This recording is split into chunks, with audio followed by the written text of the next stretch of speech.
nahihirapan ako magpadede eh. Oo. As in, dumudugo yung breast ko nung... Kala ko, pag ginanon mo lang, dedede lang eh. Hindi pala, may latching, may positioning na tama para tama yung pag-latch. Tapos lahat masakit. Lahat, buong katawan ko masakit. Lalo yung dede ko, sakit niya talaga.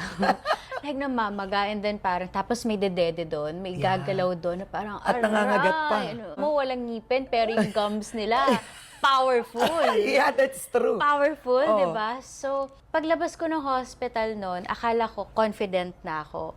So, pag uwi namin noon, dumidedet, sabi ko, Pat, hindi siya tumitigil lang umiyak. So, feeling namin talaga ni Greg, hindi siya nakakadede properly. Oh. Tapos, hindi namin alam sinong susundin namin. Sabi ng pedya, wag ka muna mag-pump. Sabi ng OB, pwede mo na yan i-pump para ma-regulate. Habang dumidede dito, i-pump mo dito. So, naguguluhan ako sinong susundin ko. Hanggang sa kakatry namin ng try, napansin ko, nagdudugo na yung nipples ko. Wow.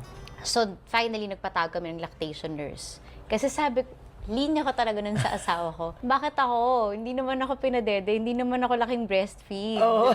Laking formula naman ako. You did. Look at me now.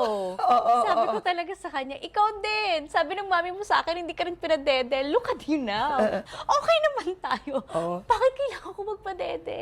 Nag-commit na ako magpadede nung nag-lactation nurse na kami. Talagang inaral ko one whole day hanggat hindi ako confident, hindi ko pinapaalis yung lactation nurse. Per hour pa yung bayad. Saka wala akong pakialam. Dito ka lang, dito ka lang. Tuturuan hanggat hindi ako okay. Wow, you were committed.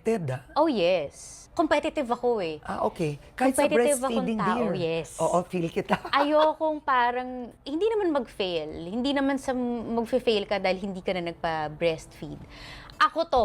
Sarili ko lang kalaban ko. Wala akong ibang kalaban kung hindi sarili ko. Wala akong sina-challenge na iba. Oo. So sabi ko, alam ko kaya ko. Kung kaya nila, kaya ko. Bakit hindi ko kaya?